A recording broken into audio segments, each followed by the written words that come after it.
breaking wide, stats and facts, truth on high. SWAT talk where the convo's real. From Texas to Florida, we seal the deal. Just pull up, the vibes are real. Chopping it up, we spin the wheel. Hit the corner of the field, we strategize. Breaking the game down, no disguise. Play by play, we analyze. Eyewear sharp, we magnify. SWAT talk where the convo's real. From Texas to Florida, we seal the deal. Just pull up, the vibes are real. Chopping it up, we spin the wheel. Wednesdays heat, Sundays ignite. We talking legends shining bright. Back and forth, day or night. This the plug, we bring the light. SWAT talk where the convo's real. From Texas to Florida, we seal the deal. Just pull up, the vibes are real. Chopping it up, we spin the wheel.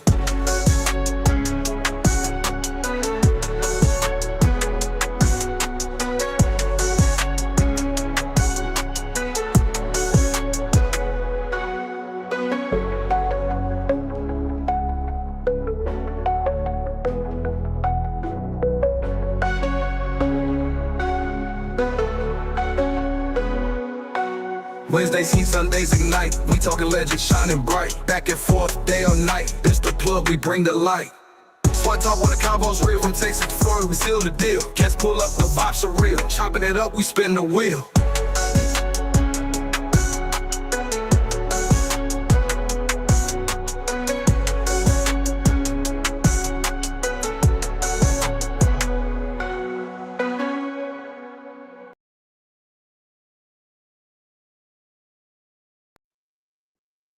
All right, everybody, what is going on, man? How y'all doing? I forgot to put my slide up here, so y'all bear with me while I do this. But what's going on, man? How y'all doing? Welcome. We talking Jaguar football, and you know how we do. So we're gonna have us a good time tonight, man. We're gonna make our way through through the Jaguar Nation and get ready for this big game on Saturday. But in order to get ready for the game on Saturday, we got to kind of have an idea of what's going on with the team and where everything stands. So with that being said, I had to bring in my boy, Coach67sportstv, man. What is going on, Coach? How you doing tonight? Man, I'm blessed and highly favored. Hopefully everyone is doing well. How you doing, C. Wells, this evening? Oh, man, I cannot complain, man. Like I said, I'm just chomping at the bit, man. We are basically less than 3 days away because by this time Saturday we'll be in the midst of the game. So we are less than 3 days away to the action, and I can't wait, man.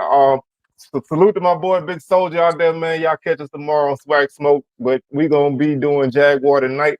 First off, what I want to do is I want to kind of look back a little bit at last season, and we'll kind of, how we do, man. We're gonna make our way through everything, but I want to kind of look back a little bit and then we'll jump forward.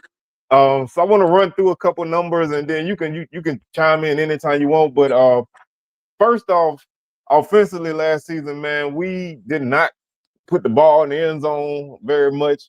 We got it through the uprights on field goals a lot. We was like third in field goals. We were like third in field goals made, but 32 touchdowns, 20 points per game, basically 21, but 20.9, round up, still ain't that great, but 20 points per game. That definitely got improved, but that was 10th in the conference. But defensively, we were third in scoring defense with 23 points per game. One thing I noticed when I've been doing my previews is nobody really scored a lot of points, man. This last season, Swag only had 2 teams score over 30 points a game.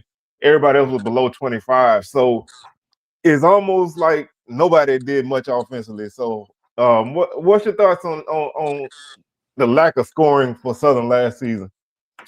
Well, I think not just Southern. I think from a SWAC perspective, I think a huge part of it is quarterback play. I talk about this a lot on my channel.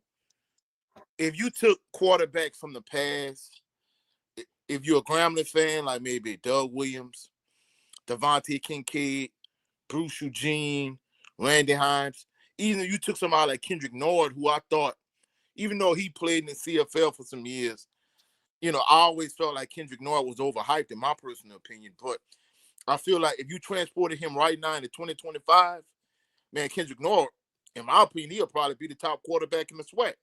And if you just go around the SWAC, if you're a Jackson State fan, if you had somebody like a Robert Superman Kent, if you're Alcorn State fan, especially if you had Steve Air McNair, if you had Don DC Carey. You know, if you had, I mean, you had got so many great quarterbacks, especially for my Southern fans. If you had an Eric Rounder, if you had a Quincy Reshard, if you had a Brian Lee or Austin Howard, if you had any of those guys at the height of their superpowers, and you transported them into 2025, hands down, easily they'll by far be the best quarterback in the SWAC. And I think the reason why teams can't score it like they did at one point is because the quarterback play is I'm gonna be honest with you, it's subpar mediocre in my opinion when it comes to certain teams. I mean, last year Miles Crawley was the offensive SWAC preseason player of the year, you know, and I was never moved by him. And even if you look at this year, you know, in my chat, like Jackson State fans and Southern fans go at it all the time, you know, especially, you know, all of the family from the Facebook group, Roughing the SWAC with Avis Heat. Like, a lot of them will come over and, you know, just kind of me, like, spreading my wings and trying to move around the SWAC, you know, linking up with Doc Holliday and She Loves D. A lot of those Jackson State fans kind of came over to my channel, too, and have been good supporters. And it's kind of like, it's civil war in the chat section, you know, especially when I get my brother Adrian Crook. Oh, I know. Shout out to Crook. I know Shout out to Crook. I think he lurking over on Wild Wayne channel right now, but you know what I'm saying? I think he'll come through at some point. You know, he do come through guns blazing, but he gonna come through and he laying down all Jackson State fans. So it's still one to chat, but truthfully speaking, I think a huge reason why the quarterback play is not what it, I mean, the scoring isn't what it once was in the SWAC. In my personal opinion, the quarterback play is significantly down. And I think if somebody like Jacoby Morgan, I think Jackson State from a talent standpoint is so loaded. I think if he's just a competent quarterback and a game manager, I think he gonna have success. So I think that's the reason why, you know, Southern fans like myself and Adrian Cook, we not high on Jacoby Morgan, but it's such a loaded roster over there with JSU. He don't need to do a whole lot, and that's why they was able to win the SWAC championship. oh yeah, all he got to do is not crash the car. Now I know a lot of people are only on that side of the board. You know, they not high on him, and I am. So you know, I just, you know, I respect the grind that he put in, and you know, the fact that he went through a battle and came out on top. He had his ups and downs, but like you say, he can do what he wants. But we're gonna keep it over on the blue and gold side. Oh, you already know. Hey, you know how we do. But like I said, last season offense didn't put points on the board, but they moved the ball pretty well, even not consistently, but they moved it well. They finished fourth in total offense, 364 yards per game. Now some of that is buoyed by, you know, Savannah State and, you know, the Pine Bluff game. We put up some decent numbers, but still, you know, for offense that was consistently inconsistent to be fourth in total offense, fifth in rushing offense, and fourth in passing offense, that's not bad for most teams when you look at that. And I know numbers don't tell the whole story, but when you look at that, that shows an offense that's capable of making plays, but you know, they just could not consistently do it, and they couldn't put points on the board. And you know, what's your thoughts on that? Just kind of looking at it where the team could move the ball but could not score. And I know quarterback play is a huge thing, but you know, it obviously was something now, but we couldn't harness it.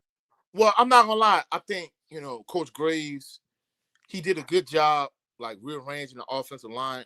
I think that's why they were able to run the ball better at certain points in the season. Because I'm not gonna lie, if you look at like how terrible the offensive line, like, I was so heated after the McNeese game, because I'm not gonna lie, I'm one of these individuals.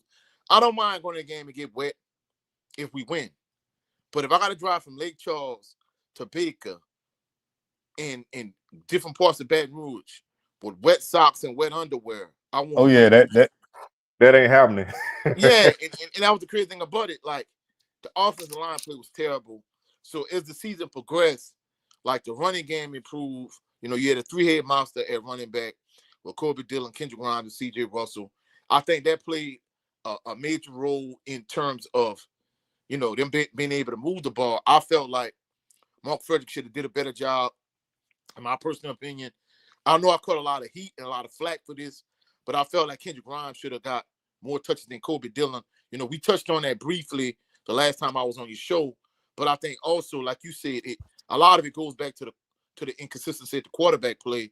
That's the reason why I think the offense wasn't as good. You know, and then not only that, you know, Noah, he struggled at times, just to kind of be polite about it. And even Zay, I think Zay showed a lot of potential and a lot of upside, but he was like a roller coaster ride. He played well against Alabama and them. You know, he struggled against Jackson State. He played well against Savannah State. He struggled against Bethune. So it was a roller coaster ride for him. And with the receivers, you know, they dropped a lot of passes because you had so much inconsistency at the quarterback play. I hate to say it, there were points in the season where they weren't being used to throwing catchable passes from Noah, and then points in the season where Zay was inconsistent, and then you get to the point where even against Bethune, Jalen Woods come in the game and he throws you a catchable pass and it hits you in both hands and you drop it. But part of that is due to the fact that you weren't being used to, you know, getting passes thrown the way you could catch it. And like Edwin Moore pointed out on my channel, of course I know he always supporting you also. He was That's like my a lot of brother-in-law. receivers. Huh? That's my brother-in-law. Hey, that's go to the small world, the small Southern University world that we live in. But even with that being said, he pointed this out. A lot of receivers that dropped a lot of passes last year, they're no longer on the roster. So I think, you know, it's multiple factors. It's the offensive line play, the quarterback play, the running back play, the receivers dropping passes. All of those things contributed to the offense not being what it could have been and what should have been, especially from a scoring standpoint. And then not only that, the turnovers. You know, there were points in the season where I felt like they turned the ball over. Not just the amount of turnovers, but turn the ball over at inopportune times. I mean, as a coach, I'm not gonna lie, I had teams that would drive the ball out your throat and would turn the ball over at the worst possible time. So that's something that you don't ever want to happen on no level of football, you know. Yeah, and I wanna throw one thing out, and then we're gonna kind of keep pushing. But like you said, they made a change to the offensive line around the Texas Southern game. And if you look at the rushing numbers from the Texas Southern game on, you had 167 against Texas Southern, had 295 against Alcorn. He had 122 against FAMU. Most of that was in the first half before they realized we couldn't throw the ball, and then, you know, they just crowded the line of scrimmage and we just was stymied. 147 against Alabama A&M, 233 against Bethune, 216 against Pine Bluff, 209 against Grambling, and then 133 in the SWAC championship game. So they, you know, they did not rush for less than 120 yards after they made that change. And that, if you move that earlier in the season, your numbers probably even better and maybe even get more touchdowns. But to me, the biggest issue with Southern offensively was they could not generate offense in the first quarter. You know, one first quarter touchdown in 13 games. I never seen that before in my life. You know, that's just when you don't have the ability to put points on the board early, you play from behind or you play even. And that's why I think they were able to turn it up in the second half, because really they were like playing like most teams do in the first half in the second half. So they were already, you know, they were kind of hitting their stride because they spent the whole quarter kind of just, you know, fooling around. But like I said, I don't want to spend a lot of time on last season, but, you know, in my previews, I like to look back. Is there anything that you think there was another thing we should touch on last season before we jump forward? Because I want to spend a lot of time moving forward this season. No, that's an excellent point that you bring up, because just like you, I'm just like me. I'm sure you saw the WEFB special, and I didn't realize till I watched this WEFB special, you know, finishing strong at the, you know, whatever. Like, I didn't realize they didn't score a first quarter touchdown until the Bayou Classic, and I'm like, Bayou Classic first quarter.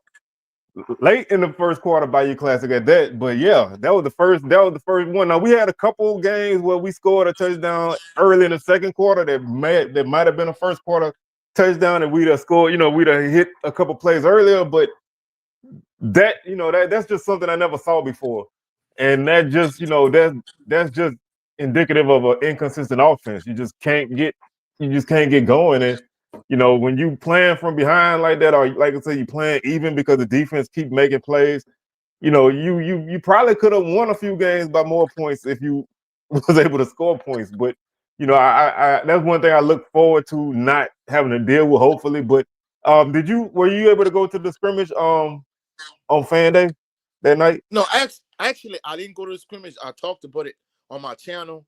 One of my coworkers, he was like, "Coach, you going?" I said, "Well, I'm not gonna be able to make it." And then once one of my partners, of course, I'm sure he gonna drop through in a live stream. Jay Good, he actually played for Southern. He saw that on social media that fans and media was only allowed for the first half, but my coworker, he a diehard member of Jaguar Nation like you and I. He went to all the home games last year too.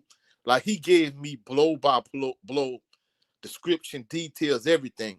So that's why all the information I talked about on my channel was all the notes that he wrote down and he gave to me to talk about it. And it's to the point now where, you and I, we kind of, for the most part, we in the same like social media, like Facebook groups and this, that, and the third. So it's to the point now where I have people behind the scenes, even when I don't attend stuff or go to stuff, they sending me stuff like in my DMs on like Instagram or on different social media platforms, especially in like the Facebook groups or whatever. Like they're sending me a lot of information and stuff. So in some instances, even if I'm not able to be there, I have eyes and ears everywhere at this point. So I'm kind of filled in on what's going on. Yeah, I mean, that's always a blessing when you got people that's willing to look out for you. And I've been lucky to have that at a lot of different places. Mm-hmm. I done made some good connections, with a lot of different places, so I can kind of get what I need sometimes. But I like I said, I was there. I ended up sitting by a few people that kind of follow the show, so I spent more time talking than really locked in and looking at everything. But from what I saw, it's a scrimmage. You take what you want from it. You're gonna find whatever it is you're looking for in them kind of situations. So I always just go to see a couple of things, and plus, I just really want to get out of the house. So it was a good thing. But let's go. We're gonna go position by position, and then we'll go through the schedule and whatever else come through. But let's start with the thing that everybody know. My mom even quarterback. That's the one spot that in it, whether you follow the football or not, that's the one position everybody know. That's the one position everybody judge your team on, regardless of how the rest of the team do. Um, the word is Coach Graves said he didn't name a starter, which he technically didn't, but he been saying forever that it's Jalen Woods' job to lose. He didn't name him the starter on Tuesday, which I think some people thought, and some people running with that as there is no starter, but he been saying forever that it's Jalen Woods' job to lose. I think Jalen Woods is looking better this offseason. He put on some weight. I think he's showing a little bit more leadership. I think he kind of feeling the role. How do you feel about that position as a whole, first off, before we go a little deeper into it? Well, I think it's the best quarterback room Southern has had in years. And in terms of that particular position, you and I was both at the spring game, and the irony is I bumped into you and Kendrick Grimes around literally around the same time, like other game or whatever. So, I bumped into you and Kendrick Grimes at the spring game. But in terms of what Jalen Woods did at the end of the season, from the moment he came in the Bethune game, he kind of reminded me like a poor man's version of Austin Howard. He goes through his progression quickly. He makes all the reads. He throws a good catchable type spiral. He's a good quarterback. And I felt like he moved Southern in the right direction. I think he's clearly the leader in the clubhouse. He had a great spring game. And honestly, Jamari Jones, he had a good spring game too. But I think that the issue is, just to kind of go back a few years, it's kind of like having the situation of Clinton Bubba McDaniel, John Lampley, and Ladarius Skelton, whereas I think maybe McCoy is more like the Ladarius Skelton, like athletic type. Woods is the veteran guy. He the John Lampley, and Jamari Jones are kind of in the middle. The only difference is Skelton's at the top of the food chain, then Lampley, and then McDaniel, whereas in this instance, it's Woods, McCoy, and Jones happened to be the odd man out. I don't know what went on behind the scenes. Basically, Coach Graves was saying Jamari Jones is having some family issues, whatever the case may be, having some family issues, and that's why he left. he was a grad student already anyway. So I don't know the logistics of it, but I think it's a lot of gamesmanship from Coach Graves and from Coach Mark Frederick from the standpoint of, if you have two quarterbacks that's polar opposites, one is a pure pocket passer, one is more of a dual threat, like athletic running type quarterback, like a T.R. Ricks, like a Bashawn McCray, like a Ladarius Skelton type. You want North Carolina Central to have to prepare for both. So that's why, you don't put all your money on Woods. You tell them, hey, basically, you kind of sending a message to North Carolina Central. You got to get ready for both guys. So at the end of the day, everybody I talked to said Jalen Woods has completely separated himself from Cameron McCoy. He's clearly the better quarterback. So in all honesty, I think Jalen Woods is the starter unless he goes out there and he struggles. And that's one thing Jay Good, he and I talked about this behind the scenes. Like, hopefully, I honestly believe, truthfully speaking, I think at minimum, I think Jalen Woods makes second team all SWAC. I'm not confident in him. From what I've seen of him, I think he's gonna do well. I think he's gonna be successful. But if he struggles, does he have a long leash, or is Coach Graves and Coach Mark Frederick ready to throw Cameron McCoy in it? Because I felt like that was the issue last year. I felt like they stuck with Noah way too long. They gave Zay too many chances. They didn't give Jalen Woods a chance early enough. And definitely the season before with Harold Blood, they stuck with him the whole season when I felt like they should have gave some of the other quarterbacks a shot. And definitely the season before that, when you had Bashawn McCray, when it was obvious Gunnar McDaniel was clearly the better option at quarterback. And Bashawn McCray essentially was a glorified running back playing quarterback. So these last couple of years, last 2 years really, you stuck with the guy that was penciled in to be the starter going into the season. Whereas if Jalen Woods struggles at any point, like how long a leash does he have? Is Coach Graves really willing to stick with him? But the one thing people have been telling me, even though Jalen Woods has separated himself as clearly the better quarterback, from what I'm understanding, people feel like Cameron McCoy is a better fit for Mark Frederick's system. Is an RPO. He likes dual threat quarterbacks. So a lot of people feel like even though Jalen Woods is the better quarterback, Cameron McCoy is a better fit for Coach Frederick's system. Yeah, I'm gonna put it this way. I love Jalen Woods. I've been, watching him since he's been at Southern, and I think I appreciate the strides that he's taken, and I love to see a quarterback, whether he ended up playing all the time or not. I love to see a quarterback kind of grow and develop, especially in this day and age. Guys don't really develop no more because everybody looking to add the next guy.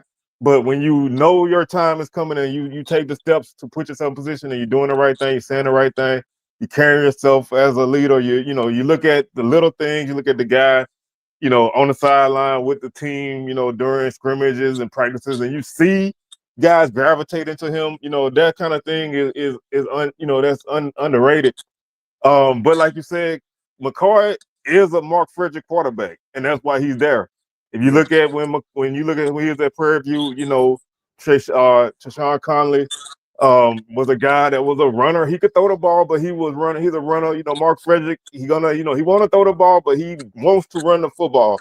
He want to run the ball 50 times a game if he could. Then the quarterback is gonna be a factor in that running game. So if you got a guy that can do that, and McCoy is electric with his legs, he got a big arm. I'm not really sold on his accuracy, but he got a huge arm. And the coaches is high on him. That's why he gonna get opportunities to play. But to me, it's Jalen Woods first, and then everybody after that. I like Dylan Compton, the young kid. I don't want to throw a young freshman out there right now, especially when we got two quarterbacks. There's a redshirt junior, redshirt sophomore. A redshirt sophomore and a junior. You don't want to throw a freshman out there just because, but that kid, if we could hold on to him, I think he got a bright future in front of him. And they brought in another guy I'm assuming for depth. So we got 4 quarterbacks now, which I guess technically we had 4, 3, 4, whatever. But I think it's Woods 1, McCoy right after that, and then everybody else is emergency. Hopefully we don't need it. I do expect to see some packages with McCoy, especially this weekend. Having 3 non-conference games, well, basically 4 non-conference games open up the schedule. I think they give you opportunity to kind of figure some things out before you get in the conference play. So I'll kind of see some moving pieces, and I think I do think Jalen Woods gonna have a decent leash. I don't know how long it's gonna be, but I do think he's gonna have a decent leash. I don't think it's gonna be like last season where your quarterback was just out there floundering, and you just got him out there and nobody else coming in. But I don't think he's gonna be on a quick leash either. So I think they're gonna allow him to sink or swim. And I think that's gonna be the big thing now. So I don't think I think we got guys that's capable of doing what we need them to do. And for most teams, I say a quarterback just needs to be able to keep the car on the road. Just don't crash the car. And if you do that, I think you're fine. Yeah, and one thing I want to bring up with Dylan Compton, like I taught in Avals Parish for almost 3 seasons. I coached boys and girls basketball while I was there. In that particular area, there's a stigma of athletes not being focused or whatever the case may be. I thought it was kind of like a negative connotation that you really couldn't prove. But coaching basketball there for a couple seasons, I kind of see that I'm not saying it's true like across the board, but I think there's a grain of truth to that stigma. The fact that he made it out of Bunkie, because I'm not gonna lie, if you lived in Bunkie, Cottonport, Simmsport, Mansura, Marksville, really is like the central hub of that parish.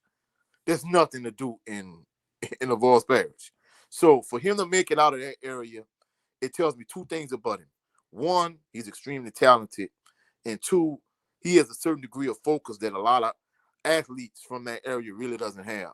So you're right. I think if Southern could keep him, and he's not one of these players that jumps into the portal when things don't go their way, because instead of point 2025, with the transfer portal and the NIL, it's like the Wild Wild West. Players, they could be at your school for 1 season and everything is going well, and they just jump in the portal for no real rhyme or reason. But if Southern could hold on to him, I'm not gonna lie, as much as I was so high on ZT Set in terms of his upside potential, from everything I'm hearing about Dylan Compton, like he has twice the amount of potential as ZT Set, and that's saying a lot for him.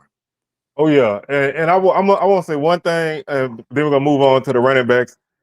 I had an opportunity to talk to Mark Frederick. We talk a lot, man. He a homeboy from Woodville. My folks from Woodville, they know each other. So I get a lot of intel sometimes, and I know he had some issues with the quarterbacks last season, kind of following instructions and things.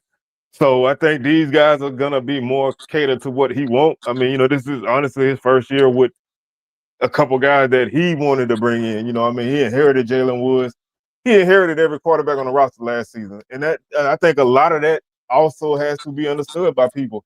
When you don't have a guy that you bring in because you came in and guys were already there, it's not always gonna be ran the way you want it run.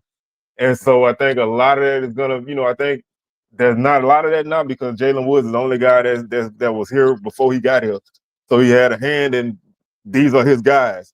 And because Woods is still there, Woods is basically one of his guys now. So he has the pieces that he should have, that he should want. And I think that's gonna go a long way in making that position better. But next to that is running back. And when we talked the last time, I didn't really know how to feel about the running backs, but I thought they did a good job of adding numbers at their position and talent, but numbers especially because they got like 8 running backs now, and you went from like 3 to 8. And I think any one of these guys can be a guy to get the carries, and I think they're gonna probably do like last year, run 3 or 4 guys. So how do you feel about the running back room? Who do you think is gonna be, the guy? And just, what's your outlook on that position? Well, of course, leading up to the last time I was on your channel, I caught a lot of heat from my subscribers for kind of being a proponent of Kendrick Grimes. I'm like, this guy, he fits perfectly into your system. He already was a senior, and he is a grad senior. He had 1 more year eligibility left. And I'm like, why would you try to hold on to that guy, with the woo? And I'm not gonna lie, Jaguar Nation, it was to the point where I look, hey, either you with us or you against us. He left, now you're at Tennessee State, with the woo. And I'm like, man, look, I wish him well, just like y'all, but I wanted to keep him in the building. I'm not gonna lie. if you'd have told me things was gonna play out this well in terms of the players they brought in, I couldn't have believed it. It worked out, I think, the best possible way it could. First of all, Mike Franklin, you know, grad player, UTEP, Jacksonville State. I kind of always, talk about Lionel Nicholas, how when he played at Southern, because, I'm from Belrose, Louisiana. Same hometown as Melvin Williams. He's from across the bayou from me. And Melvin Williams Jr. And Lionel Nicholas, went to both of them went to school in Donaldsonville. Melvin Williams Jr. went to Ascension Catholic, and Lionel Nicholas went to Donaldsonville High School. Lionel Nicholas ended up being a starting punter, but he was a backup running back behind Melvin Williams Jr. And he really didn't get much touch. The kind of opposite way that they playing back by committee. Now they did the opposite back then. Melvin Williams got all the touches. So Mike Franklin, he kind of reminds me a lot of like Lionel Nicholas, Steele Adams, Gerard Sims, big, strong, physical running back, 5 yards in a cloud of dust. I think, based on the clips they have sent me behind the scenes, they kind of feel like he fits in a Coach Mark Frederick's system better than all the other backs. But of course, you got Trey Holly, all time in terms of like the records for running backs in the state of Louisiana, the most decorated running back to come through Louisiana high school football, comes from LSU. He has the pedigree. And the crazy thing about it, people keep talking about he's not game shape. Based on some of the long runs I've seen him rip off, man, I hate to see when he really going to get in a game shape. I think those two guys probably going to get the two most touches. Then you got Princeton Cahee, transfer from Louisiana Tech. You already had Barry Remo from Catholic High, Jason Gabriel from John Curtis, and then you bring in Double A, Amarian Asbury from Lab, Amarian Duke Asbury. Southern has a loaded running back room. They're definitely going to be able to keep running backs in, rotate them, keep them fresh. I had a middle school coaching friend of mine, like right around the corner from Southern. One year he had like 8 running backs, and he did the same thing. He played back by committee, and he, to keep it competitive, he used to tell backs like, look, hey, if you don't score a touchdown in 4 plays, the next back going to be up. So if Coach Frederick wanted, he could kind of do that similar type thing. But based on everything I'm hearing, Trey Holly and Mike Franklin should get the most touches, because Trey Holly, from a pedigree standpoint, the way they talk, like he's the most talented, and he kind of is like, for the exception of Mike Franklin, all of them, well, I'm going to say for the exception of Mike Franklin and Amarian Asbury, all the rest of the running backs are your prototypical Southern University running back, like a Ryan Lewis, a Steve Warford, a Gerald Holmes, a Melvin Williams, a Lindsey Scott Sr. Like, all of those guys are your prototypical Southern University running backs. Even you look at the recent memory, like Carl Ligon and Kendrick Grimes, C.J. Russell, all of those guys are your prototypical Southern University running back. All of those guys fit that same mold. Trey Holly is like the same, except probably more talented. But I think Mike Franklin and Amarian Asbury is kind of like the two game changers, because, like I said, they're the opposite. Because I remember at one point I was going to Southern, and I had classes with Dane Lewis. Dane Lewis was 6 feet tall and 200 pounds. He was a bruiser. Considered to be a huge running back by Southern University standards. But whereas you had guys like Lionel Nicholas before him, and Steele Adams and Gerard Sims after him, like, Southern has kind of shied away from the big backs. But if you got a big bruiser like Mike Franklin, like, you got to let him eat. And Trey Holly, with the talent he has, you got to let him eat too. I think the other running backs can kind of get it how they live.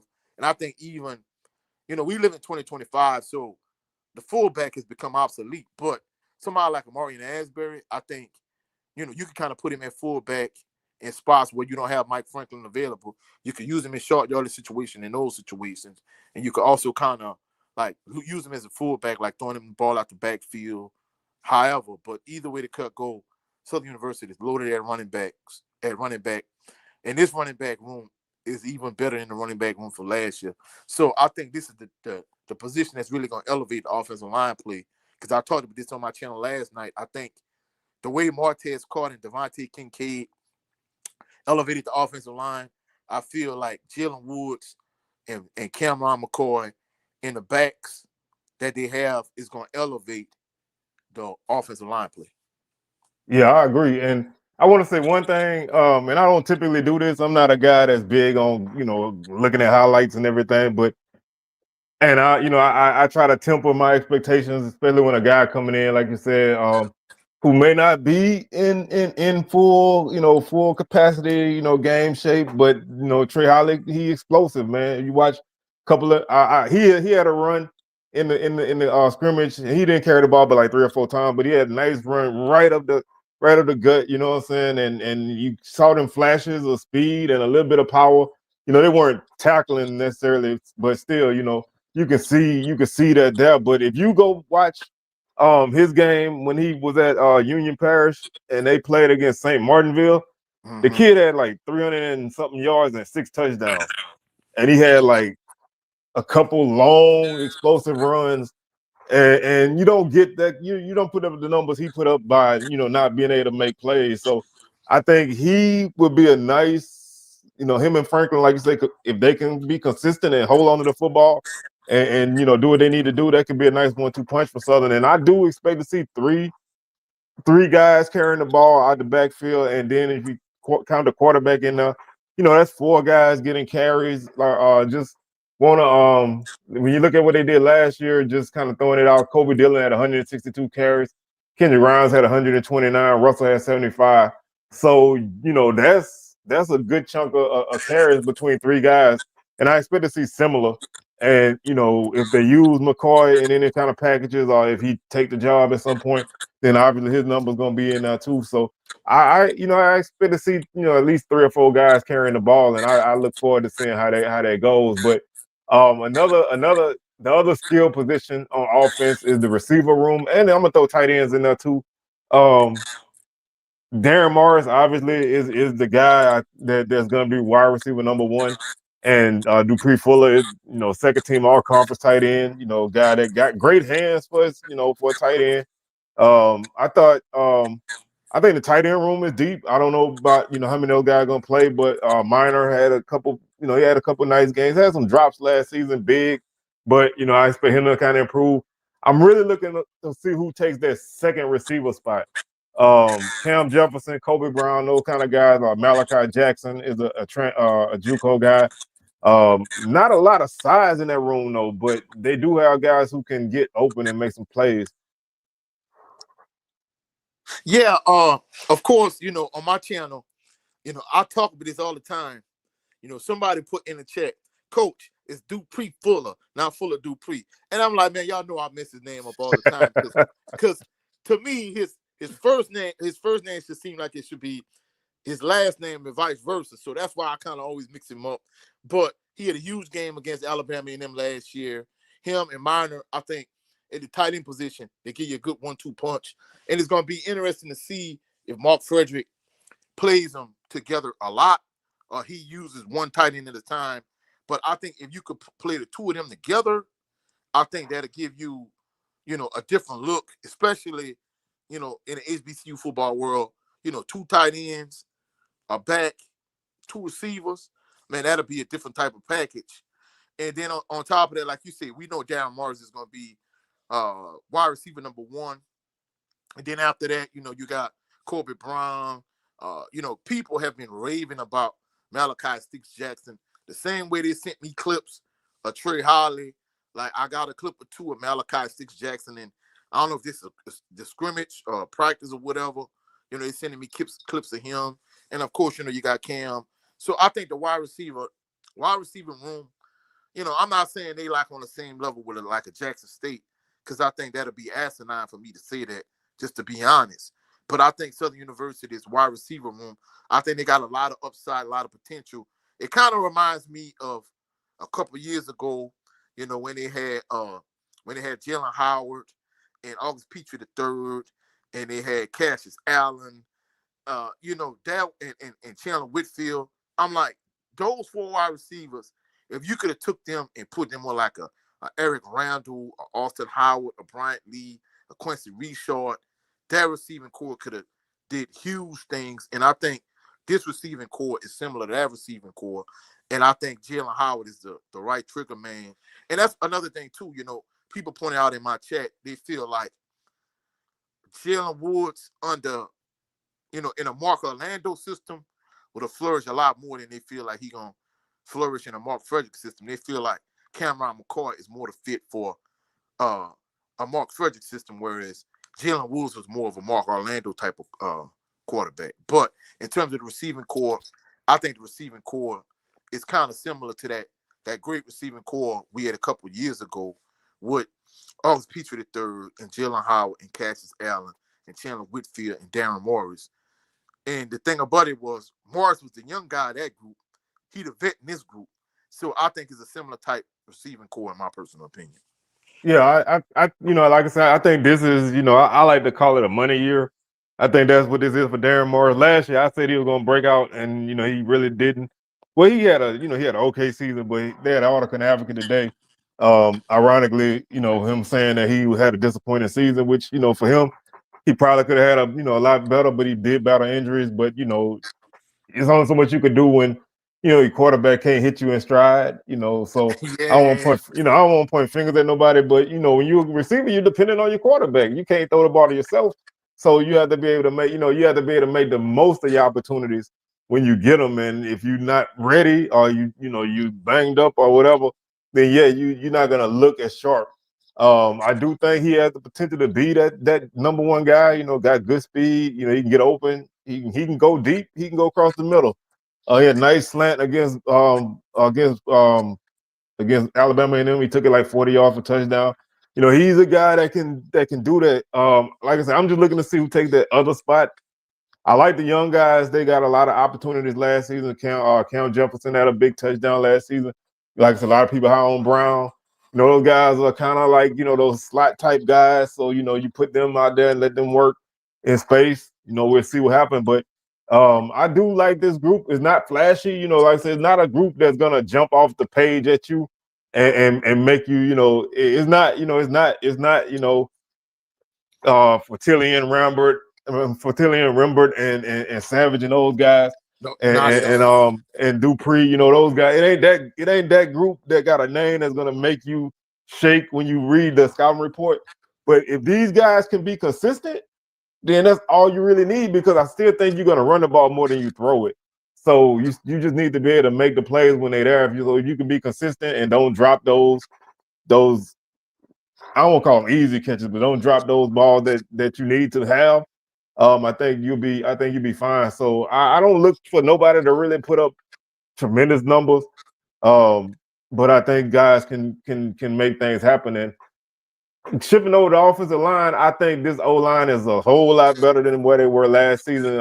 If you watch anything I did last season, O-line was my main concern. I was like offensive line, offensive line, offensive line. I don't have that problem this season. I think the offensive line is solid. I think they bringing in, well, they got 4 or 5 starters coming back. So when you got that, it speaks for itself. So I think the offensive line is going to be the strength of this offense. And when you can block people, everything else is going to fall into place. If you can protect, then everybody else is going to be able to start to develop and get better. So honestly, I'd rather be in this position where we have a veteran offensive line, even though a lot of these guys are still young, but they veterans because they played a lot, and guys that are unproven at the skill spot, because I just want to be able to open holes and protect. So if you can do that, everything else is going to take care of itself.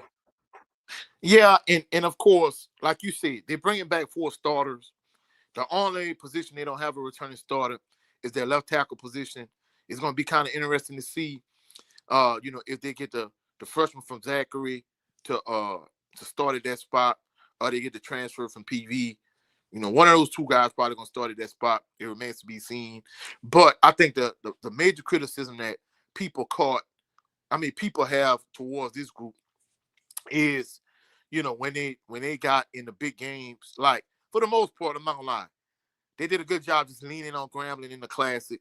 They did a good job leaning on UAPB the game before that.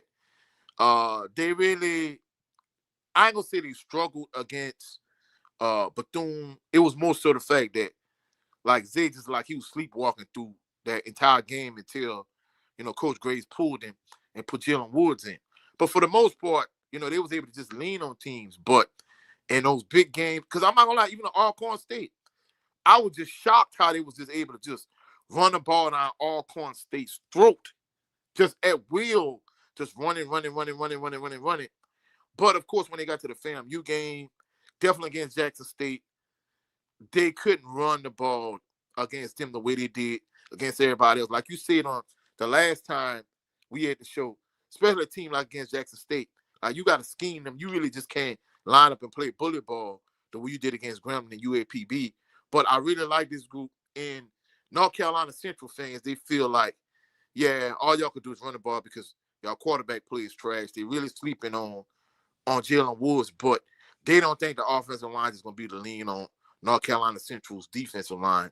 So it's going to be interesting to see how Southern's offensive line perform in these big games, like against North Carolina Central and Jackson State, FAMU, Alabama State. In those games, I want to see how well, if they could be like Southern offensive lines of the past and just kind of move, defensive lines against their will and punch people in the mouth and play physical, smash mouth football. Like I said earlier, I think the running back position, the fact that you got such talented backs, I think that's going to help that group, but it's going to be interesting to see, like, what the offensive line going to be able to do in these big games, Oh yeah, I mean, and some of that, a lot of times you gotta, you look at it from a multitude of angles. I thought, first half of the championship game, I thought the offensive line played, they didn't play great, because they were going against a hell of a defensive line. Let's be real. Jeremiah Williams, Joshua Nobles, you know what I'm saying? Those guys are monsters. And, I think we got, pushed around a little bit, but I thought we made some plays. But then the second half, they made adjustments and started moving guys around. And I don't think we adjusted.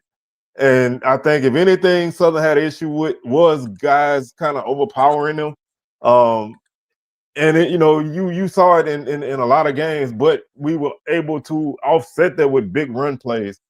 A lot of times, we were able to hit the big run play, and that made those couple downs that you lost, a couple yards, disappear.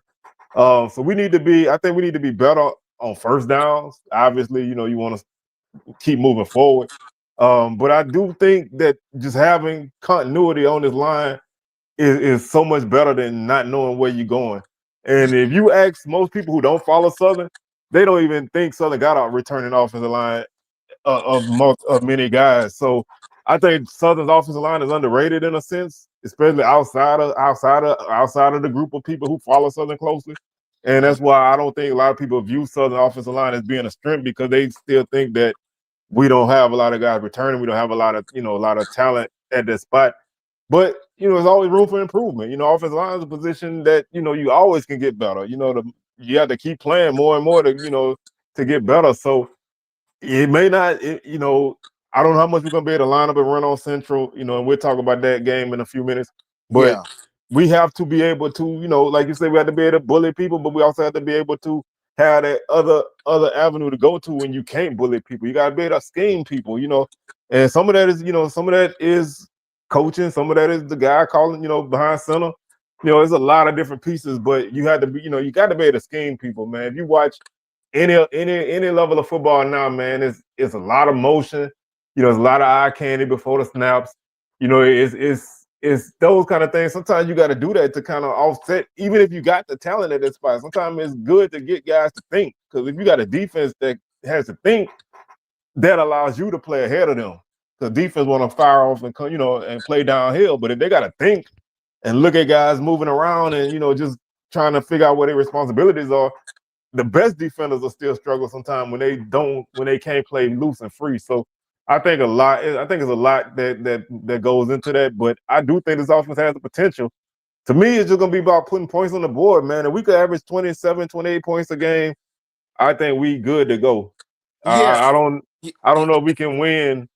I don't know if we can win averaging 20.9 points a game again. I don't think that's feasible. I don't think what we did last season is feasible for this season. Yeah, and I'm not gonna lie, kind of piggybacking off your point. People might not see me and look at it like I was offensive lineman in high school, so I saw I played real close attention to the offensive line play, and the progression they had from the beginning of the season to the end of the season, I think they did well. And like you said, you won't have an offensive line that have chemistry and continuity. You don't have to worry about them gelling together because they're already there. You know what I'm saying? So I think that's going to take them a long way. And like you said, Jackson State was a bad matchup, but I'm not going to lie, from a play calling standpoint, I think the thing that kind of kept Jackson State so off balance was the fact that I felt like in the first half, Coach Frederick, he did a good job. I'd give him, I bashed him enough last year, but I got to give him his credit where credit is due. The first half, he did a good job play calling and calling a lot of passing plays to kind of keep Jackson State off balance. I think the issue that he had, one, his offense is extremely vanilla. Like you said, it's no window dressing. You really don't make teams really think about a whole lot. It's kind of vanilla to me. It's extremely basic, extremely plain. And then the thing on top of that was he reverted back to what they were the entire season. Hey, we just going to run zone read option 30, 40 times a game. And you just can't just try to line up and punch Jackson State in the mouth. And like you said, Jackson State made their adjustments, and he didn't make a counter adjustments. He didn't go back to what he did in the first half, go a lot of 4 and 5 wides, and just kind of keep Jackson State off balance and kind of use Zay to supplement the running game that they didn't have. I think the thing, like I say, I always say this all the time, I think a thing that would have helped him more throughout the course of the season is if he really got the ball to Kendrick Grimes more. And I think he should have did that in the SWAC championship game also. But at the end of the day, like, it's the pass. But I think Southern University's offensive line is going to be a strength for him this season, having those 4 returning starters. Oh, yeah. First off, man, shout out to Zoe. Man, what's going on, Zoe, man? Thank you for tuning in. I like your pick, man. I'm still kind of juggling my pick. I have my pick probably Friday or Saturday, but I want to shift gears to defense. I think the defense last season, obviously, they had their games where they got pushed around on the ground, but pass defense was strong, and obviously the pass rush was strong. You got a guy like Kelby Givens out there. He demands double teams. And so I think my main focus on defense on the defensive line is can the defensive tackles step up? Because we got a lot of new guys there. Can those guys step up and take some of the heat off of him? And who's gonna be that other defensive end? Last season it took 3 or 4 games before Darius Harry kind of took that spot, and made teams have to kind of pay attention to him. Everybody was doubling Givens, chipping him with tight ends and things, just throwing everything at him. And he was getting a little frustrated early in the season. And he said a couple of times he had to learn how to not try to do everything himself. And so how do you feel about the defensive line first off? And we'll start there and we'll make our way backwards. How do you feel about the defensive line at this point? Well, I've said this numerous times. If they was able to replace Jordan Lewis and Jason Dumas and Taj Brown, I'm confident that they can replace Darius Harry and Willie Miles and Davin Cotton. I'm certain they're going to be able to replace those 3 guys. Of course, like I said, when it comes to Kelby Givens, he's still that dude. And everything teams could do, everything as a coach I would do to him, double him, chip him, run right at him, run away from him, not block him at all, and run zone read option. Teams did all of those things, like even try to just not block him and throw like a little screen his way. They did all of those things, and he still wreaked havoc the entire season. So defensively, like, he the catalyst player on Southern's entire defense. But like I said, in terms of the Southern's defensive line, now of course, you're gonna have, chemistry and continuity gonna be an issue because basically you got 3 new starters on that defensive line, aside from the person that was the SWAC co-defensive player of the year, and for the second season in a row, the SWAC preseason defensive player of the year. So outside of him, you got 3 new faces. But again, I'm gonna reiterate this point. I'm gonna beat the drum on this. If you could replace Jordan Lewis and Jason Dumas and Taj Brown, and they just keep finding guy after guy after guy after guy, I think they're gonna be straight at that position. You know what I'm saying? Yeah, I mean, like I said, I don't think it's impossible because Darius Harry was a guy who, like I said, he came on midseason. Jelani Davis also he played a lot early, but I just want to see who's gonna step up in that role. Like you say, it's not impossible to fill that spot. I'm not looking forward to filling that spot next season with Givens. When you lose a guy like that, but I look at it like the way Southern defense is schemed. If you can rush the passer, then you're gonna play. Southern don't shy away from putting pressure on the quarterback. Coach Miller, he like to play man to man and just get out of the quarterback. So anybody that can do that is gonna be able to make plays. So I would love to have I think most guys would love to be able to play on a line with a guy that demands that much attention, because you're gonna be one-on-one against whoever, because they can't focus on everybody. And that's why I look forward to seeing the defensive tackles step up, because if you got somebody that demand a double team now, then you can't double your ends. So Yeah. I think I think they got enough bodies. They went heavy in JUCO, especially on the defensive tackle spot. They went heavy there with JUCOs, and they got bigger. I think they got some bigger guys there. It might, like I said, this position might take a couple of weeks to gel, but by mid-season, I think the defensive line going to be solid. I mean, I think this defense, like I said, they had their moments where they gave up some yards on the ground, but they always managed to make the plays when they needed to.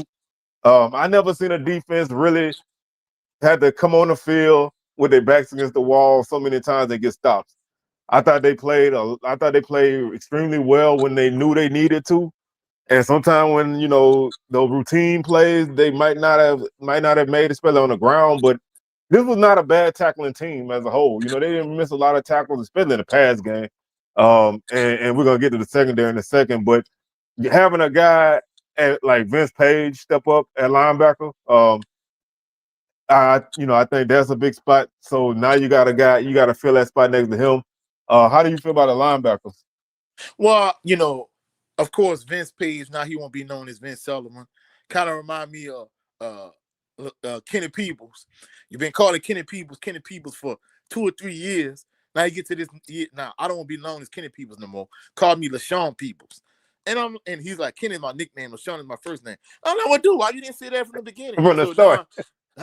So now Vince Page won't be known as Vince Sullivan. I don't know where that come from, but either way, I mean, he kind of reminds me a lot of Vince Lanes, another old Southern University linebacker / defensive end. I'm not gonna lie, Vince Page is a dog.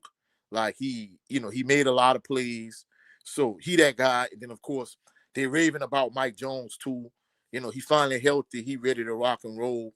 So I think you got 2 rock solid guys. Of course, Southern has had a lot of good linebackers over the years. Jimmy Conlon, Kenya Rounds, Chandler Whitfield, Chris Cooper. I think these 2 guys have a lot of potential to kind of, I'm not saying be that good, especially Vince Page or Vince Sullivan. I think he gonna turn Hayes and Swag. And I think he another one. Just like I said, Jalen Woods, minimum second team all SWAC. I think Vince Page is gonna be second team all SWAC easy too. You know what I'm saying? So yeah, like I said, I love Vince, man. Dude's a dog. You know what I'm saying? He Big worked time. hard. He came in. He didn't start right away, but he made it impossible to keep him off the field. Like I said, I heard a lot of big things about Mike Jones, even going back to last season. Coming, trying to get into the rotation, but that spot is open this season. So we'll see. But I will say this, and this has been a big change from a few years ago. This secondary is not, again, it's kind of like the receiver room is not a group of guys that you're gonna just jump because you hear their names, but there is a lot of talent in the secondary. They played already together. They helped anchor the #1 pass defense in the league, and you got 2 guys in the safety spot that really can make plays. Horatio Johnson is a guy that I think more people need to talk about, and Herman Bristol is just he has the potential to be one of the better safeties in the league. And the corners are solid. So I really like the secondary, especially the fact that last season we had so many new guys there. This season you have experience, and these guys are older. They all played together last season. So I think that's probably one of the top spots. In the end, you got a guy like Traylon James coming over from Prairie View. You got Zay Franks. I think he's gonna be in a rotation at cornerback. I think there's a lot of talent in that secondary. Yeah, and of course you brought up a lot of names, but one name that Coach Henry Miller has been raving about, he's been talking a lot about Elijah West. He said he feel like Eli West gonna be, just he's just gonna do big things, and he kind of feel like people put so much emphasis on Horatio Johnson and Herman Bristol the third. I'm not gonna lie, Herman Bristol the third, he has a lot of potential. Of course you know, they dedicating this season to the late great Sean Wallace. And one thing about Herman Bristol the third, he kind of reminds me a little bit of two safeties come through Southern. Partially, he reminds me of Corian Harris in terms of him being able to make plays on the back end in the secondary. And he also is kind of like a ball hawk the way Sean Wallace was in 93 when he was the SWAC Defensive Player of the Year in 93. So I'm not going to lie, I think Herman Bristol III has a lot of upside potential. Horatio Johnson, a dog, both of them dogs, but he been raving about Elijah West. So I'm not going to lie, Southern University secondary, Coach Henry Miller said that himself, is the strength of the team. So I think if teams want to attack Southern, they probably going to have to kind of do it through the ground game. It's going to be interesting to see how LSU transfer defensive tackle Demarion Johnson, how well he does. But like you say, Southern, they're going to play good on the back end, and they can get after the passer because, you've had guys like Jordan Lewis, you got Kelby Givens now, you had Trey Lane.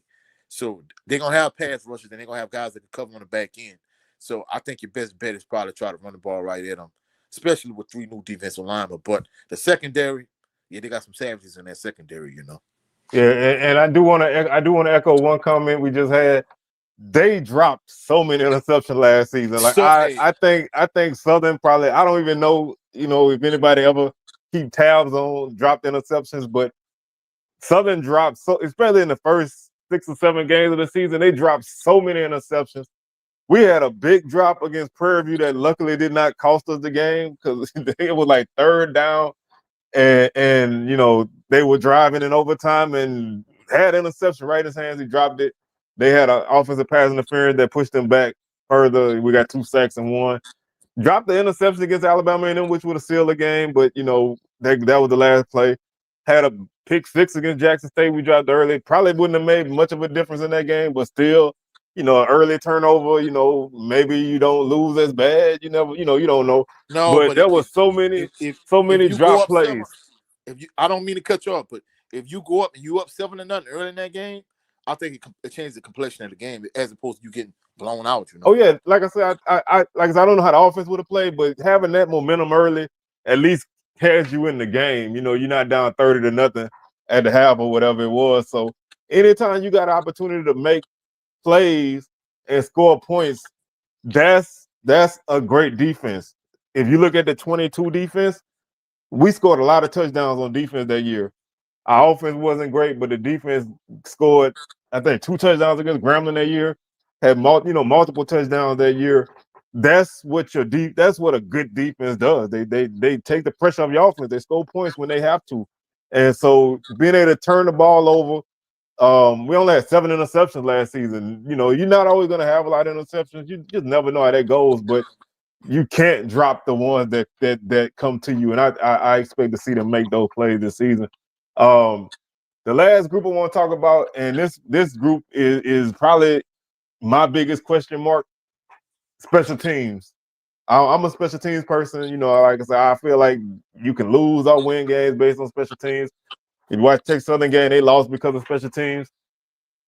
I don't I don't know. We got a young kicker. I think he got a strong leg, but you never know young guys. Yeah, Nathan Zimmer from Central High School. Mm-hmm. You never know about young guys. It might take them. You just never know how they're gonna adjust to college ball. But I think I think he has he has a good leg. He's good from 50 plus accuracy. You got a white boy from Central. If he can kick, then you probably gonna be okay because them kids been kicking with coaches since they're like 6 years old. Playing So soccer. I don't worry about that so much. Punting, that's where my concern is, and the return game. We haven't had a good returner since Demario Houston and Willie Quinn and Danny Johnson. Yeah. So, Jalen Howard was a good return guy, but he didn't get a lot of opportunities. But we haven't had just that explosive return guy in so long. And that hurts your offense. you starting at the 25, you starting at the 20 because we don't fair catch kicks, which is that's just Insane to me. I could do a whole show on that alone. We don't fair catch kicks. We won't run in front of one and get to the 15. So you got to go 85 yards on offense. Just those little hidden yardage. How do you feel about special teams? Well, first, let me back up to one of your points. I talked about this in not my live stream yesterday, but the video I did Sunday. That's one of the keys for Southern season on the defensive side of the ball. They got to get way more takeaways. So they got to take the ball away. That's first and foremost. All right. So to get to your special teams point, some North Carolina Central fans been pointing this out. This one of the strengths of North Carolina Central's team. It's definitely one of the weaknesses on Southern team. And, we talked about your guy, the last, show you and I did together. I'm not going to lie. Last year, Southern missed Ruben Beauplants, Mr. Goldenfoot, so much. No disrespect to Kenny Lee fam, but he left a lot to be desired. I mean, as a punter, he didn't do a good job. And that's just me being nice about the situation. So, punter is definitely a huge area of concern, big time. Many instances year before last, special teams and defense carried Southern that particular season. In particular, Mr. Goldenfoot, Ruben Beauplants, and Southern's defenses will carry Southern most of the season, and even Joshua Griffin making some timely kicks. So that's that component of it. In terms of kicker, don't get me wrong, I don't think Joshua Griffin, I think he probably had the strongest leg I've seen of any Southern kicker I can remember, but he wasn't as consistent as somebody like Carlos Leach.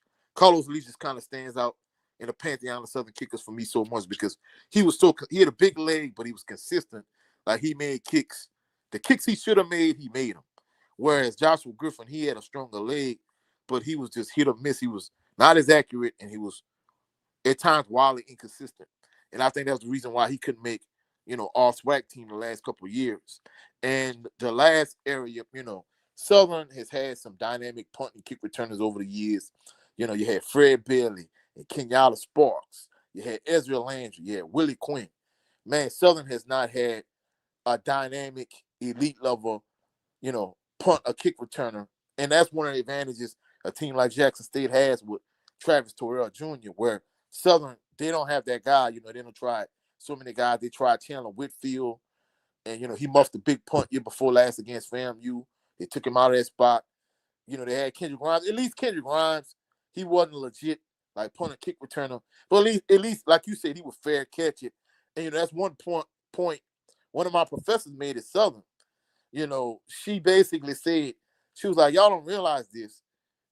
At one point, Southern coaching staff would bring in, like, elite level high school talent. And they just would automatically assume that, if you're an elite level talent, then you should know the basics and fundamentals. She told me this in one of my classes at Southern. She was like, these coaches not teaching these players basics and fundamentals. And I'm like, what? I'm like, that's what you start off building the foundation, even if you in the NFL, you know what I'm saying? So that's why I think to a certain degree when it comes to like fair catches, I'm not gonna lie, I remember P. Richardson, like second to last season, 1 year in the Classic, a punt returner, I can't remember who it was. Like he caught a punt on like the 3-yard line. I'm like, dude, what the F are you doing? Just get out the way and let it bounce into the end zone, right over the Saints logo. And he caught it. And I'm like, come on. So you right, they don't know how to fair catch. And even if they do let it roll, they let it roll at the most inconvenient times. Even last season, like one point, I can't remember what game it was. Instead of him just fair catching and catching the ball, he got out the way and let it roll. And it rolled another 15 yards. Now you pinned on your own end with a struggling, terrible offense and Noah struggling at quarterback. It's like, so they need to teach the punt and kick returners, when to fair catch, when to let it roll in the end zone, when to do whatever.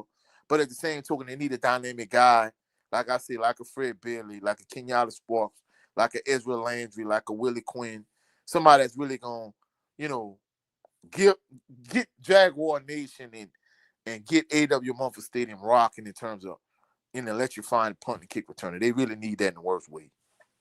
Yeah. Do you remember somebody muffing a punt against Jackson State? Was that Whitfield or was that Kirkwood? I know No, he I had a think couple that of that, muffs. that was Kirkwood because I remember against after FAMU, year before last when he muffed it. And that's the thing about it. That's one of the things that cost Eric Dooley his job. Chandler Whitfield, your junior punt and kick returner, he was like, hey, I got to be better. He said, we up by 3 points. He said, our offense has been struggling most of the season. They finally got it going, and I muffed the punt. And I give Jeremy Moose and them good field position, and they go down the field and they score a touchdown, and they lead. Now they lead going in the half instead of being down by 10. Now they up by like 4 or whatever. He was man enough to admit that, whereas Eric Dooley on the opposite end of the spectrum, it's you right at midfield, a little past midfield. You got like a minute and some change, like 50 seconds, whatever it is, and you run a quarter, you run a draw with Kendrick Grimes up the middle, and instead of you saying, well, hey, we had success running the ball early, fam, you adjusted. I thought I could have caught him off guard. The first thing you holler is they drop in the prevent and they drop 8. And I'm like, dude, like, just be a man. Like, I'm an effing coach. I know I'm a middle school coach. I'm not on the college level like you, but I could see that they're not playing prevent. And for you to run the ball up the middle and say they're playing prevent, maybe you think I got stupid written on my forehead, but you got to be accountable. So after Yeah. that point, they took Willie Quinn. I'm not Willie Quinn. They took Chandler Whitfield away from being a punt and kick returner. And then after that, they kind of did it by rotation. And at certain points, they had Kendrick Grimes. Even though Kendrick Grimes was a dynamic running back, he was not a punt and kick returner. That would kind of be like the equivalent to putting Jermaine Sharp, Reverend Williams Jr., Lindsey Scott Sr. They were good running backs and good in open field, but they weren't good punt and kick returners. So essentially, that's what it was. So at least with Kendrick Grimes, he knew when to fair catch. He Yeah, and I mean understand that it. my expectations and standards are not high at that spot right now. All I want you to do is fill the ball cleanly and don't hurt us. I But no, want I but they want to need to find answer. somebody dynamic though, bro. I'm Oh not yeah, I gonna lie. mean you got guys on your team who did that in high school, JUCO somewhere. Let those guys put them in the position, let them make the plays. It's not like we the only team in the nation that don't have anybody on their roster that can return kicks. These Well, guys don't forget how to return kicks once they get to Southern. They just not being put in the right position. but I mean, So but this the crazy thing about it though, bro. I don't know if you know this. If you look at the SWAC's preseason all SWAC teams for punt kick returner, first team you got Travis Terrell Jr. For second team is vacant. So yeah, that they didn't. tells you that he's the But only guy at that position really doing it like that. I really feel like though they had a couple other guys who they could have put in that spot. They chose not to. Yeah, the Um, SWAC lazy they that went type of lazy stuff. because No, I you pointed it mean, out how you last year they only had 9 offensive linemen on the instead of first and 10. second team. I mean, because I can name 3 guys right now at the top of my head that could have filled that spot. Well, 4 really. You had what's his name, Lockhart from FAMU, Yeah. Malik Huggins from Bethune-Cookman, Xavier Lewis from Texas Southern, Trenton Leary from Texas Southern. That's 4 guys right there. You could have picked. It's second team kick return. You could have picked anybody and put that spot. I just don't like incomplete stuff, but that's the swag. That is what it is. I want to answer one comment before we move on to our schedule, and that's from Johnny Thornton. Right now, they haven't really named the starter, but I would probably put money on Mike Franklin being the guy to start. I just think that he probably gonna be the every down back, kind of thunder and lightning. But we'll see. They liable to start anybody. You know what I'm saying? I'm gonna be honest with you. When they come to that spot, they liable to start anybody and play a bunch of people. So I would probably, if I had to, because I do like to gamble sometimes, I would probably put money on Mike Franklin getting the first snaps at running back. But I could be wrong. Yeah, Let's look at this. and I'm glad. Oh, hold on. Oh, I'm go ahead. glad Go you ahead. pointed that out. Like one person told me this. They were saying in terms of uh Coach Mark Frederick's system, they feel like McCoy and Franklin is like the best fit for that position. But it was like from a historical Southern University standpoint, Southern has won its SWAC championships with pure pocket passes that could run like a Eric Randall, like a Quincy Reshaw, like a Dre Joseph. So they feel like from a traditional standpoint, your starting running back, quarterback combination is Jalen Woods and Trey Holly. But in terms of fit for Mark Frederick's system, they feel like it's McCoy and Franklin. So it's gonna be Yeah, I interesting mean to that, see. It, like you said, if I was a betting man, I would put my money on Woods and Franklin. But they feel like Woods and Holly fit better together, and Franklin and McCoy fit better together. yeah, and like I said, if you want to get a blueprint of what Mark Frederick offense really looked like when he got the pieces. I wouldn't. Well, I don't want to say that because they didn't score hardly no points that year, but that 23 Purview offense, they ran the ball relentlessly that year. And you know, they had like 3 or 4 guys there. Caleb Johnson, Ahmad Antoine, Conley ran the ball. I wish him. There are a lot of guys run the ball that year. Yeah, They ran the ball almost 500 times that season. So that to me is kind of what you're gonna see. You know, of course he gonna want to throw the ball, but he really wants to run it first and foremost. I mean, he a fullback. He was a fullback in college and high yeah. school, so you know he want to run the football, and that's what they're gonna do. But he will pass it if it's there. But let's look at the schedule before we start to kind of wrap this up. I ain't even look at the clock, but you know we flowing real good. So let's kind of look at the schedule. And first off, before we go into it, what's your win total for Southern? And then we'll kind of go through the schedule. I see Southern winning. You know, I'm sticking with my original pick. I see him winning 8 games. You know, eight-ish, 9-ish, because many people, you know, I'm not gonna lie, you know, a lot of people saying, since I'm a diehard member of Jaguar Nation, that I'm a bit of a homer when it comes to picking certain Southern games. I'm gonna be truthful. It's imperative that Southern wins Saturday, because if you lose to North Carolina Central and you lose to Alabama State, Jackson State, like it could get ugly real quick, and Jaguar Nation could turn on Coach Graves. I said this last year. You know, he turned the ship around. He righted things. But if you lose to North Carolina Central and Alabama State and Jackson State and FAMU, like it could get ugly real quick for Coach Graves, and Jaguar Nation could really turn on him. Me personally, some people, the Southern haters, they got Southern being, 1-5, 1-6 early in the season. I got it being the opposite. I got Southern being 5-1, 6-1 early in the season, with the only loss being the Fresno State. So I think this team is going to be a lot better than a lot of people think. Yeah, like one thing about me and you, we opposites in that way. You know what I'm saying? Like I'm the kind of person, man. My expectations never like super high. So when I'm really high on a team, then you could probably take it that this team gonna be good. Anytime I see Coach Frederick, and I told Coach Graves this before, I want to pick y'all 4th and 5th. You know, like Yeah, I to keep the don't, you know, expectations low, huh? I love to sneak up on people. You know, of course, Yeah. inside my house, it's Jags all day. You know, this is Jaguar house. Ain't nobody else allowed in here. But I always pick low. And I told Mark Frederick this probably every time I see him, honestly, keep it 100 with you. I'd be like, man, I'm picking y'all 4th place, but this season y'all making it hard for me. So I did say 8 games, but they're gonna earn them 8 games because this is one of the better home schedules we've had in a long time.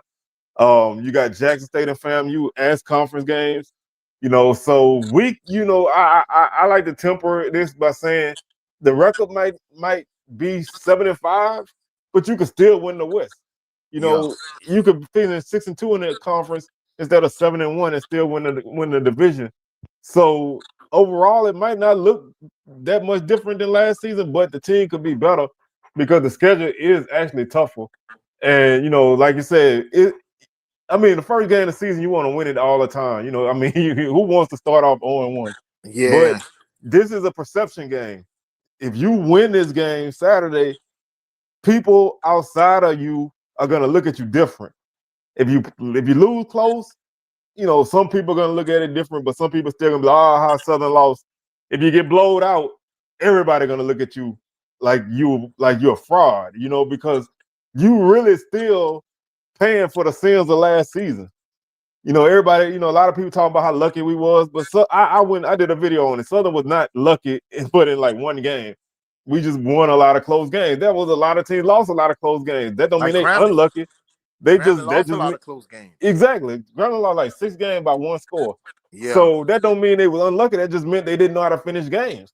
Yeah. I would rather have a team win close games than lose close games. I don't want to, that's that white man can't jump syndrome, man. Everybody want to be Sidney Dean and be pretty and lose. I'd rather win ugly. Because you don't, at the end of the day, nobody cares how you won. They just look at your record. So I'm saying all that to say, I think this team has the potential to be good. I just don't go crazy with my expectations. But that game Saturday is huge. It is. I mean, you lose that game, who knows how this goes? But you win it, the sky's the limit. Because you need the momentum early. Like I say, you got Valley, which I'm not. My boy Big Soldier say we're gonna lose the Valley, but we're not gonna lose the Valley. But you got Bama State the next week, and then you got Fresno State and then Jackson State. So you got a 4-game stretch. Well, you got 4 out of your first 5 games are very tough. So if you can manage that and have a decent record coming out of those going into Bethune-Cookman, I think you're in good position because I don't really see nobody on the schedule after Bethune-Cookman other than FAMU, who we haven't beaten in a long time, and maybe Prairie View. And I throw Alcorn in there because it's at Alcorn, but I don't really see a lot of teams after that first 5 games that just make me just be like, oh, that's scary. You know what I'm saying? Hey, one thing I want to point out too, they haven't won at Alcorn in a while too. So. Oh yeah, since 2016. Yeah, 2016. And ironically, that was the last time I was there. So maybe I need to go again and get the win back because I hadn't been to Alcorn since 2016, which we won that game. I went year before last, and I'm not gonna lie, that was one of the games. I'll say Prairie View pretty much polished it off for him, but that game against Alcorn at Longman Stadium, it kind of pretty much I'm gonna say it didn't put the final nail in the coffin, but it put the second to last nail in the coffin because so many people saw me there. They were like, hey, man, we need to pick up a collection to get Dooley the F out of here. And I'm like, wow. Yeah, I mean, like, I'm gonna say this. That game I decided like the day of not to go because we were gonna go, and I decided that morning I just didn't feel it. So we didn't go. That was the first game my wife ever turned off at halftime. She one of them people, man, when it comes to Southern, she gonna watch the game regardless. I mean, she watched the whole LSU game, and I was like, I'm not watching that whole game. Yeah. She just one of them people that she feel like, oh, we can get back in it. She turned it off at halftime. And when she did that, I was like, oh, this is over. Because she just one of them kind of people. She just don't stop watching because she just always feel like they're gonna get back in it. And that game just was that way. So and I mean the irony of that game is, Alcorn pretty much did whatever they wanted. But to me, is from a play calling standpoint, I don't feel like judging a play caller by the success of the plays is how you judge them. I feel is a certain rhythm to play calling. And I'm not gonna lie, the irony is that was one of the few games that I felt like as a play caller, Eric Dooley actually did a good job. The problem was that they had so many penalties. It started off on a bad note when you doing your run out and Alcorn doing their run out. It was so chippy. I'm like, man, I hope they don't fight because I'm gonna be honest with you. I'm one of these sticklers for I don't like SWAC teams to fight against each other because I feel like the mainstream media paints SWAC teams in a negative light. So I was hoping it didn't happen. But the problem was it spilled over into the game. And, as a coach, I can kind of see things because I played, I know what's going on. Alcorn was doing a lot of like dirty, sneaky stuff like spitting on Southern players. And Southern players retaliate and they'll get caught by the referee. And man, they had so many penalty yards. I'm talking about plays where like August Petrie the third had a touchdown, they got called back and like just all kind of stuff. So penalties really killed Southern in the fact that I'm not gonna lie, that year Kelby Givens was good, but I felt like he was the better pass rusher that year. Whereas Taj Brown, even though Givens was a better pass rusher, I felt like he fed off of Taj Brown, and I felt like Taj Brown, even though Givens was a better talent, I think he kind of fed off of Taj Brown. That was one of the few games I felt like Givens kind of got handled, except for like it started at third quarter. But for the most part, without Givens and Brown feeding off each other, Like Southern's defense wasn't the same, and Alcorn just ran up and down the field on them. They did whatever they want. When they passed it, they passed it. When they want to run it down their throat, they did. And Southern offense, they moved the ball better, but all those penalties just killed them. You know what I'm saying? And the Yeah, turnover, you got yeah. I two mean, turnovers. Like, two touchdowns to the same guy. You know what I'm saying? yeah, You no, can't but you can't do that. You know, like no, you can't give up 14 points to one guy. You know, no, like that's just and not only that, but Alcorn players just ripping the ball out your running back hand. I'm yeah, like, just dude, snatching it from him. yeah, I saw. I mean, as a middle school coach, that happened against me. I never thought I would see it on a college level.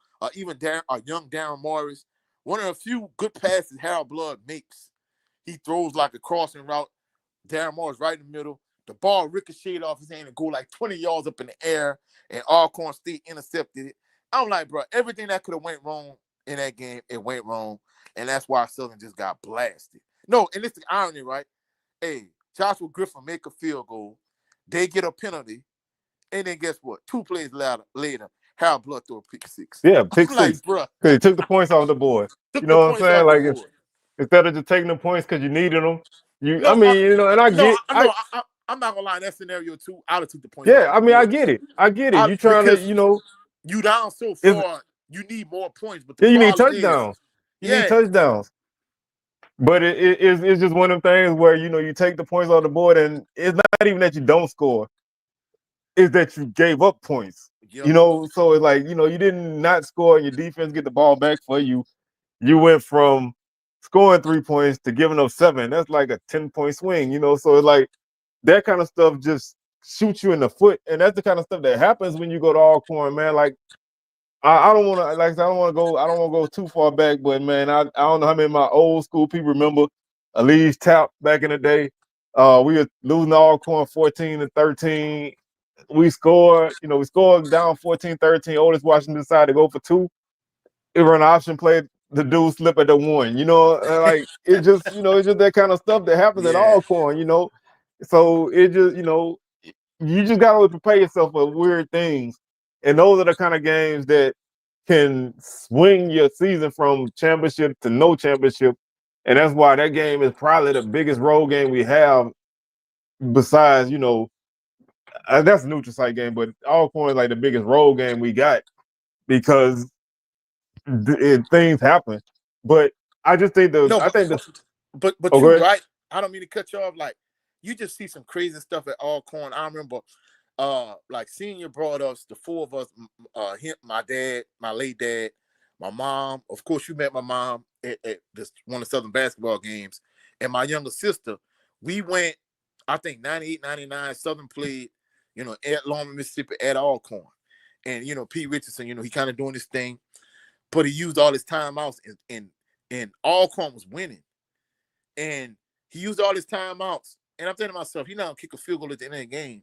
The clock was running. No timeout was called. He ran his kicking team on the field. And with the clock running, Southern made a game-winning field goal. It beat Alcorn 29-28. I'm thinking to Oh myself, yeah, I remember that game. I was there. I'm like, man, from a game management standpoint, I'm like, man, Coach Richardson, bro, that was a bad look from a clock and game management standpoint.